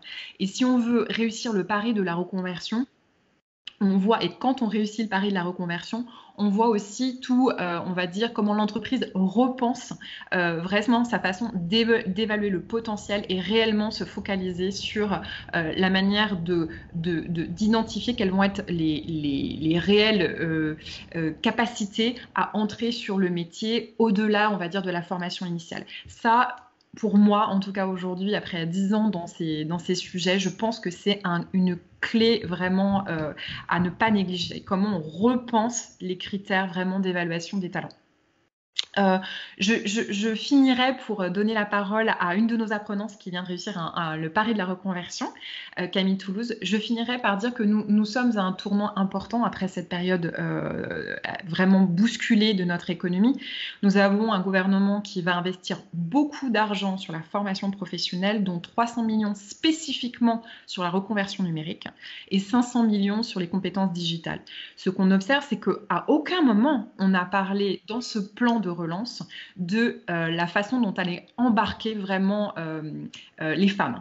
Et ça nous semble un moment assez charnière pour penser un plan de relance équitable, ou en tout cas engageant, pour essayer un petit peu de reprendre un peu l'ascendant sur ce que l'histoire vient de dessiner et les écarts qui ont été creusés. Voilà. Maintenant, je te rends la parole, Sarah, ou je donne la parole à Camille. Dis-moi, Sarah, comment on procède. Merci beaucoup, Emmanuel. Alors, pour Camille, ce qu'on a fait, j'ai sa belle vidéo que j'ai déjà mis sur le lien de l'annonce. C'est déjà disponible pour pouvoir passer la parole à Cécile et à Sigrid qui vont témoigner de l'importance des réseaux d'entreprises. Et ce qu'on va faire à la fin de leur intervention et à la fin de la conclusion présentée par Laure Castellasi, on va switcher sur l'environnement de Bicast, à la fois pour interagir entre les participants, j'ai quelques activités pour vous, et aussi la présence de Camille qui va pouvoir notamment parler avec ceux qui étaient intrigués sur le parcours de changement de métier et comment on peut s'intégrer dans un nouveau métier de manière durable. Sans tarder, je passe la parole à donc Cécile Lecor et Sigrid qui vont nous parler de leurs expériences et leurs engagements et notamment souligner l'importance des réseaux d'entreprise, des réseaux féminins d'entreprise. Bonjour Sarah et bonjour à tous. Tout d'abord, merci Sarah pour votre invitation, puisqu'on s'est rencontrés, donc vous nous avez invité à parler des réseaux féminins aujourd'hui, ou des réseaux diversité. Nous nous sommes rencontrés lors du dernier colloque Interel, où Cécile Lecor de chez IBM et moi-même de chez Canon France, nous avions présenté un atelier sur la mixité et comment attirer des femmes dans les milieux du numérique. Et donc, vous nous avez proposé d'intervenir aujourd'hui pour parler des réseaux féminins. Ce qu'on va faire, on va vous parler des réseaux féminins ou de diversité et ce que ça apporte pour les femmes ou les hommes et pour les entreprises. Pour les femmes, ce que ça apporte un réseau féminin ou de diversité, c'est d'abord un sentiment que le sujet est pris en compte par l'entreprise. Et ça, c'est vraiment important parce que ça leur permet de se sentir bien dans leur entreprise. Donc, qu'est-ce que font les réseaux de diversité? Les réseaux de diversité créent des lieux, des moments d'échange qui permettent aux femmes d'échanger, qui permettent de s'exprimer. Et c'est vraiment important parce que ça leur permet, encore une fois, d'être bien dans leur entreprise et de se sentir dans un univers bienveillant. Donc les réseaux proposent énormément d'actions. On en a parlé tout à l'heure, proposent du mentoring ou du coaching, ce qui donne cette sororité qui permet aux femmes de se sentir moins seules et de se sentir vraiment prises en compte. Mais il y a d'autres types d'actions comme des formations pour les managers ou des formations pour l'ensemble des collaborateurs pour les sensibiliser sur le sexisme et sur les biais qui peuvent y être associés.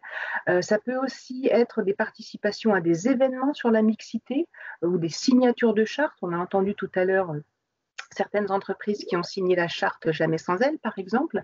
Donc, toutes ces actions qui sont faites par les réseaux féminins sont très bénéfiques pour les femmes. Et les réseaux ont aussi en charge la mission de s'assurer que la direction prend en compte toutes les mesures qui sont proposées et met en place des mesures en faveur de la diversité, de la mixité et de l'inclusion, puisque tout ça se fait avec les hommes et les femmes de l'entreprise. Donc, en conclusion sur cette partie réseau pour les femmes, en fait, les réseaux féminins doivent permettre aux femmes de prendre conscience qu'elles sont actrices de leur propre évolution. Et ils doivent les aider en cela. Et elles sont actrices de leur évolution dans l'entreprise et elles sont aussi actrices dans leur réseau. On les invite et on les incite aussi à agir dans les réseaux de leur entreprise, comme Cécile et moi peuvent le faire. Donc ça, c'est pour la partie qui concerne les femmes. Et c'est aussi très intéressant pour les entreprises elles-mêmes. Oui, Sigrid, c'est très clair maintenant l'intérêt du réseau pour les femmes, mais j'ajoute que l'existence et le développement des réseaux de diversité et d'inclusion sont également très importants pour les entreprises. Donc, tout d'abord comme un élément de compétitivité pour les entreprises d'un même secteur. Je prends pour exemple l'indice égalité professionnelle entre les femmes et les hommes, qui aujourd'hui peut être parfaitement mis en avant par les entreprises qui scorent bien. Donc c'est une première chose, mais également des études récentes, parmi lesquelles je citerai l'Observatoire Schema de la féminisation des entreprises, ont montré qu'un personnel engagé était plus performant. Et puis également, il a été démontré que les équipes mixtes et diverses, donc Cathy l'a très très bien exprimé, femmes, hommes, culture, âge, origine, obtiennent de meilleurs résultats et surtout produisent des idées innovantes. Or, ces réseaux qui sont vecteurs d'engagement envers les entreprises, c'est en cela que ça fait que c'est aussi important pour nos organisations. Donc, cet engagement, c'est un levier de performance, mais il contribue aussi à la bonne réputation de l'entreprise et de son image. Donc, voilà, ce sont des éléments clés qui participent à la marque employeur, à la RSE, donc responsabilité sociétale d'entreprise, et ils contribuent à rendre l'entreprise attractive. Et tout ça fait que l'entreprise devient pérenne. On peut rester sur le précédent, s'il vous plaît. Donc, l'entreprise devient pérenne et parce que tout ça fait que ça donne de l'attractivité pour les talents et notamment pour les nouvelles générations. Parce que ces nouvelles générations, n'oublions pas, elles sont particulièrement attentives à la RSE et à la réputation des entreprises. Donc voilà, en quelques mots, l'intérêt des réseaux, aussi bien pour les femmes, donc individuellement, mais collectivement, et puis aussi pour les entreprises. Et les réseaux ne s'arrêtent pas là, parce qu'ils agissent aussi en interne. N'est-ce pas, Sigrid ?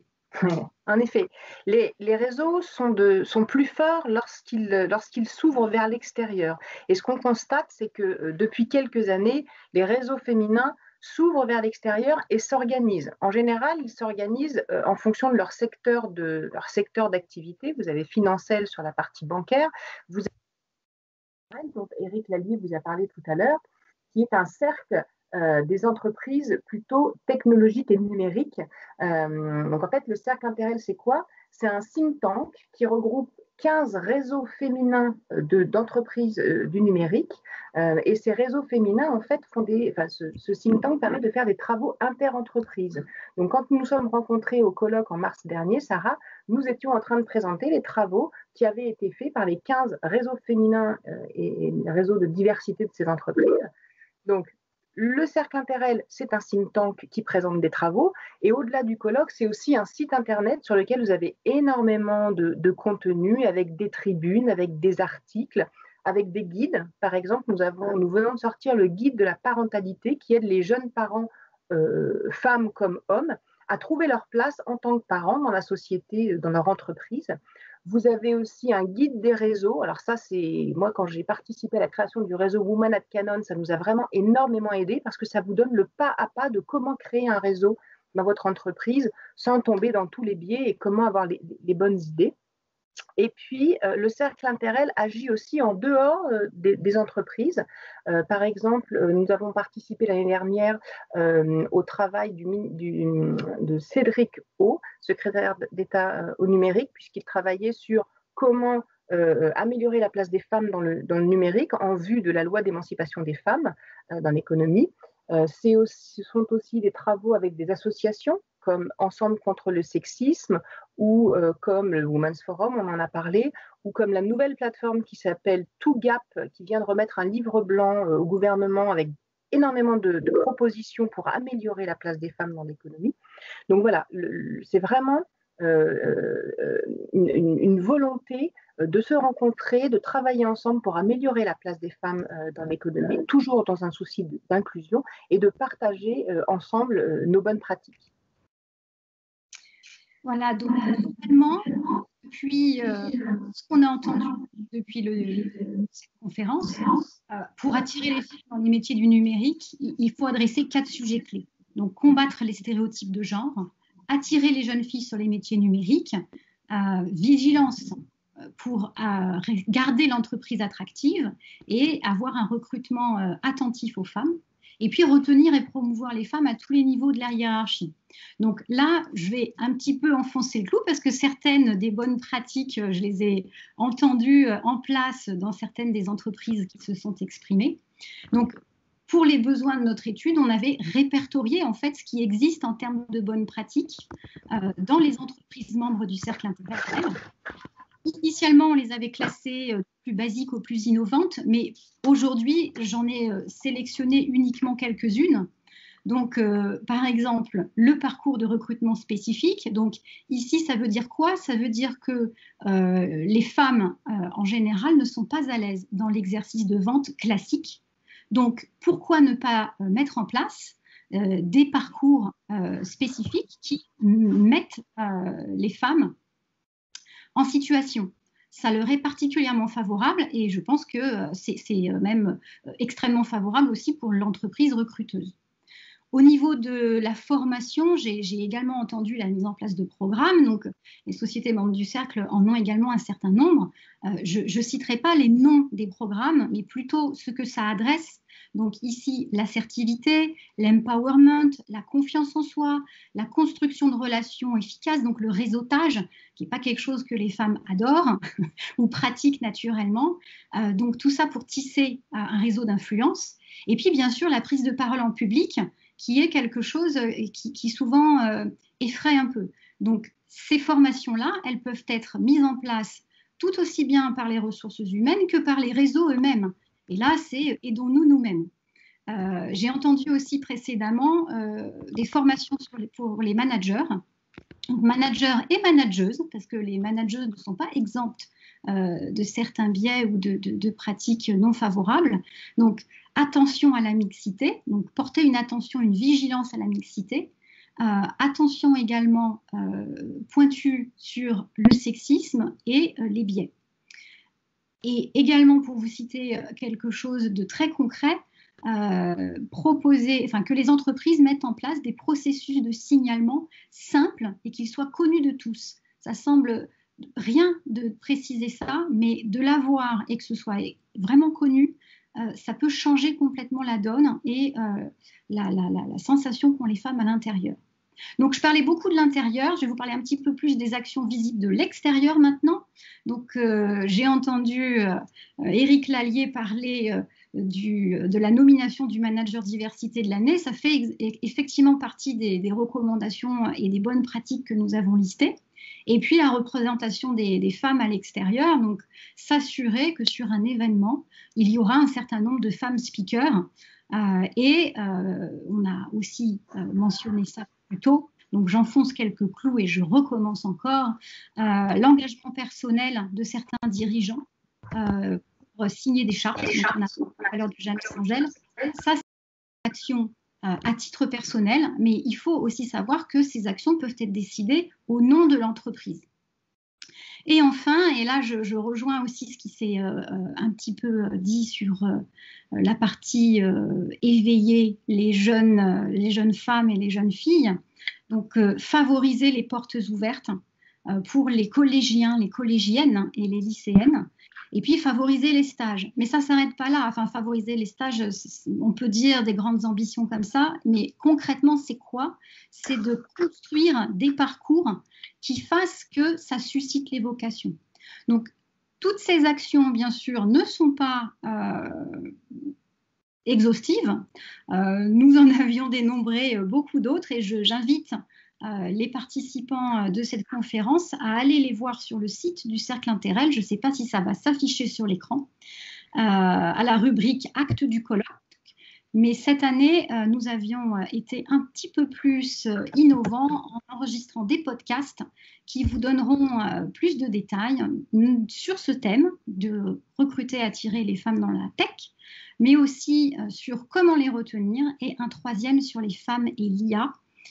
J'ai entendu citer le travail de Marine Rabérin, donc Marine avait effectivement coordonné cette thématique. Voilà, nous espérons que ces bonnes pratiques pourront inspirer de nombreux autres réseaux et de nombreuses autres entreprises et leur donneront envie de les mettre en place. Merci beaucoup pour votre attention, Sarah, et tout l'auditoire. Merci Sarah. Merci beaucoup, merci infiniment. Je vais passer la parole à Laure Castellazzi, mais pendant qu'elle s'installe devant son micro, je vais inviter Christelle à projeter son écran pour cette deuxième partie de la conférence. Et toujours pareil, beaucoup de visions avec des mots forts à nouveau comme formation, reconversion. Il y a même eu le mot manifeste. Donc repenser tout ça pour un futur encore plus féminin. Parfait. Bon, ces images seront disponibles au moment où je vais vous diffuser à tous les participants à la fois le replay et aussi le compte-rendu écrit par mots et par image. Alors Laure, je t'en prie, parole à toi pour conclure sur cette conférence. Merci beaucoup Sarah. Alors j'avoue que vous vous en doutez bien, c'est une vraie gageure de conclure après toutes ces interventions. J'oserais même pas faire une synthèse, tellement c'était riche, tellement c'était intéressant. Franchement, merci à toutes et à tous, ou du moins à Eric, puisque c'est le seul tous. Et en un mot, parce que voilà, je crois que le temps a passé et puis ce qui a été dit était vraiment passionnant. Donc effectivement, moi je suis secrétaire générale de la Fondation Femmes Numérique. Et qu'est-ce qu'on peut dire de plus par rapport à tout ce qui a été dit? C'est que déjà cette fondation, dont d'ailleurs un certain nombre de personnes ici à laquelle elle participe activement, et vous voyez à quel point j'ai de la chance d'être si bien entourée. Donc elle a pour objectif, elle s'est créée avec un objectif très clair et très précis, c'est que face à la diversité et à la richesse du tissu associatif, face à tout ce qui existe aujourd'hui, dont on a une illustration, Gaëlle Mangeant nous en a donné une illustration très intéressante, qu'est-ce qu'il faudrait faire différemment? Que peut-on promouvoir? Que peut-on faire d'efficace? Que peut-on faire d'encore plus efficace? Et que peut-on partager pour accélérer cette sensibilisation et cet intérêt que les femmes peuvent porter au numérique? Et quand on dit les femmes, c'est les femmes de tous âges. Et c'est vrai que j'ai beaucoup aimé tout ce qui a été dit. Il faut agir très tôt, il faut agir en transversal. On a la responsabilité à tous les niveaux d'écosystème. Ça veut dire qu'il faut intervenir partout, tout le temps. Nous sommes tous acteurs et actrices de cette transformation. Donc nous, je ne vais pas la décrire, cette fondation, mais c'est 42 entreprises qui nous soutiennent, plus 6 affinités. C'est 50 associations qui nous ont rejoints. Et c'est les actions qu'on conduit. Et les premières actions que nous avons conduites sont dans le milieu scolaire. Ça a déjà été décrit. Intervenir en milieu scolaire très tôt, c'est fondamental. Faire sensibiliser l'ensemble des intervenants, que ce soit des rôles modèles, que ce soit la communauté éducative, que ce soit les élèves, c'est fondamental sur les biais de genre. Donc nous, on a sélectionné déjà 7 projets. 7 projets qui n'ont pas le monopole de la perfection, mais avec qui on a beaucoup travaillé. Et je tiens à souligner le partenariat qu'on a avec l'Éducation nationale, parce qu'il faut bien se dire une chose, c'est qu'on brûle un gaz incroyable pour agir auprès des élèves, auprès des professeurs. L'Éducation nationale est un partenaire qui doit vraiment nous aider et qui le fait. Donc j'ai bon espoir qu'on puisse agir ensemble avec les associations pour intervenir dans ces milieux scolaires avec une démarche commune. Et moi, ce qui m'intéresse beaucoup, c'est que dans tout ce qui a été dit, je me rends compte à quel point on partage nos constats, on partage l'importance d'un certain nombre d'actions, on partage l'efficacité d'un certain nombre d'actions. Et nous, voilà, on a 7 projets qu'on va partager avec vous, qui ont beaucoup bougé. Vous avez cité Simplon, vous avez cité, il y a beaucoup de projets, les petits débrouillards, etc., qui agissent dans le milieu scolaire.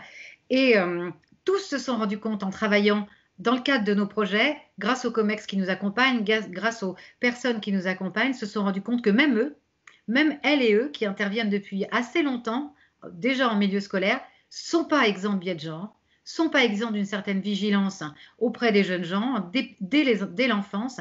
Et il y a des transformations incroyables de leurs projets qui ont été faites, que ce soit au niveau du codage, que ce soit au niveau des stages de 3e, que ce soit au niveau de la sensibilisation à la robotique ou à l'IA. Ils ont tous accompagné leurs projets d'une vraie analyse des problématiques de genre. Et on espère franchement que ça va nous aider. On a plein d'autres projets et je suis très heureuse d'avoir partagé avec vous tous ces échanges. Je me rends compte à quel point on peut encore travailler ensemble pour faire plein de choses et surtout être très efficace et agile et rapide sur tout ce qu'il y a à faire. Je n'irai pas plus loin parce que je crois qu'il faut laisser la place aux échanges. Il y a eu beaucoup de questions que j'ai vues très intéressantes aussi. Et encore merci à celles et ceux qui nous accompagnent. Merci beaucoup Laure, merci à tous et à tous les participants étant restés jusqu'à maintenant. Alors je vais prendre quelques questions qui ont été postées sur donc le chat. Donc alors il y a une première question qui est posée par Pesme de Marrakech. Est-il possible d'envisager que la sororité puisse débuter avant l'accès à l'enseignement supérieur ou celui de l'entreprise? Alors, je laisse la parole à l'intervenant ou l'intervenante qui se sent le plus à même à répondre. Peut-être Laure. Je pense que pardon. Oui, si je me remets. Je pense que s'agissant de l'entreprise, il y a des intervenantes ici qui peuvent être tout à fait. Enfin, je ne veux pas botter en touche, mais je pense que les entreprises qui sont intervenues peuvent être à même de répondre peut-être plus précisément à cette question. Mais je veux bien. Alors, peut-être qu'on peut se retourner vers Consuelo.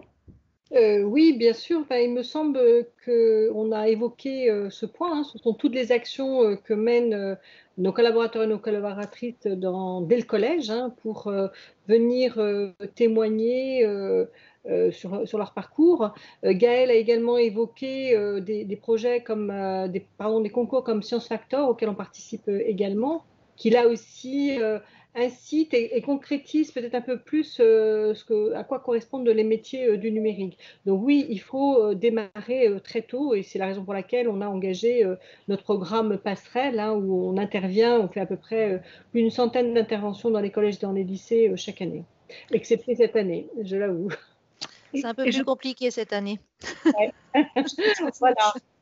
Je compléterai aussi en disant que ce qu'on a identifié clairement, c'est que les jeunes filles, pour qu'elles apprécient, qu'elles aient confiance dans ce monde du numérique, il faut les accompagner dans la durée et dans la continuité. C'est-à-dire qu'il ne faut pas seulement les sensibiliser avec 1 heure de stage lorsqu'elles sont en première, même si c'est indispensable. Mais il y a vraiment, c'est comme le dit Consuelo, les plateformes de marrainage, la disponibilité des femmes pour les accompagner, pour les conseiller. Parce qu'une fois qu'elles ont fait ce stage, elles rentrent chez elles, elles retrouvent leurs principaux influenceurs que sont leurs propres parents qui ne sont pas forcément à l'aise avec ces métiers-là et donc leur donner l'accès à des plateformes, à des tas de solutions pour pouvoir répondre à leurs questions, c'est absolument fondamental. Donc là, je crois que tous les dispositifs qui concourent à les accompagner dans la durée sont utiles, essentiels et je pense qu'aujourd'hui, ils sont peu connus et comme le soulignait Emmanuel Larocque, et ça c'est très important, c'est pas parce qu'on est une femme, c'est pas parce qu'on est rôle modèle qu'on est exempt de biais de genre. Et on peut aussi commettre des erreurs de biais de genre de toute bonne foi et donc être capable de faire que ces femmes soient elles-mêmes très sensibilisées aux biais qu'elles peuvent porter malgré toute leur bonne foi. C'est des choses également sur lesquelles on est en train de se pencher. Parfait, bah, merci. Une deuxième question de Françoise Blondel qui est également affichée sur l'écran. On n'arrive pas à changer structurellement et durablement la situation sans une association étroite avec nos collègues masculins. Quelles initiatives les entreprises ont-elles prises pour les inclure dans toutes ces initiatives et démarches? C'est une très bonne remarque. Bah voilà, Eric, c'est pour vous alors. Non, c'est une très bonne remarque parce que effectivement, on parle de parité, on parle de diversité, mais ça s'adresse dans les deux mondes. Et il ne faut pas que les femmes soient dominantes ou les hommes soient dominants, c'est évident. Donc après, le jamais sans elle, en tout cas l'activité jamais sans elle est quelque chose de très bien. Et il faut qu'il y ait beaucoup d'hommes qui s'y engagent. Et après, dans tous les programmes que l'on a décrits préalablement, c'est pas l'affaire uniquement des femmes, c'est l'affaire également des hommes. Sinon, je pense qu'on aura deux clans et ça n'a aucun sens. Donc il faut que les hommes soient associés, bien entendu. C'est pour ça que je suis là aujourd'hui. Je voudrais ajouter une petite chose, c'est Chiara Corazza qui parle. Je voudrais ajouter quelque chose à ce que dit Eric. Comme il y a une initiative jamais sans elle, au Women's Forum, on n'est jamais sans eux. On ne fait jamais un panel sans les hommes parce que nous sommes plus que convaincus qu'on n'est pas en opposition les hommes et les femmes, mais que tout le monde soit associé. Et nous avons une initiative qui a été retenue parmi les best practices internationales au G20, qui s'appelle le CEO Champion. D'ailleurs, Eric, tu as participé, qui est en fait une réunion de CEO qui sont largement dans le monde des hommes, parce que vous savez que 95% des CEO mondiaux des 500 plus grandes entreprises sont des hommes, donc souvent on se trouve avec une majorité d'hommes, qui montrent qu'ils sont des champions de la façon dans laquelle ils incitent les femmes dans la gouvernance et dans la leadership de leur groupe.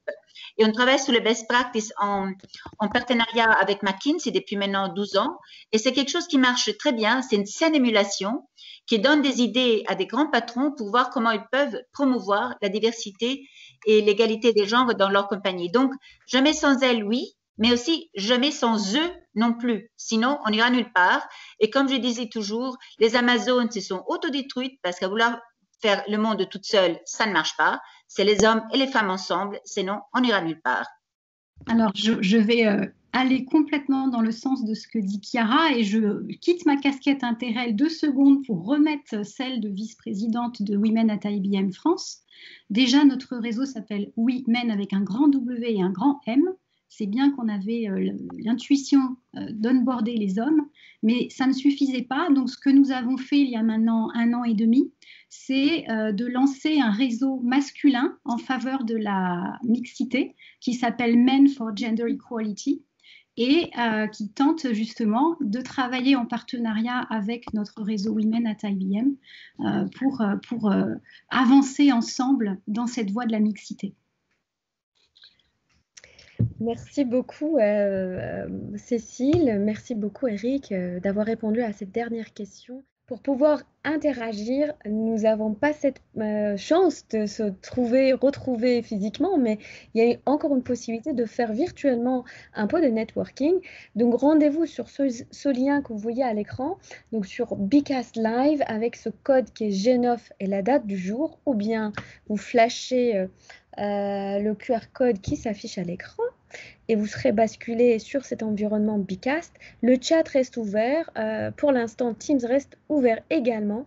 Mais surtout, je vais vous accompagner à faire quelques activités très brèves et avant de vous dire au revoir et vous donner rendez-vous pour une nouvelle édition de cette même conférence.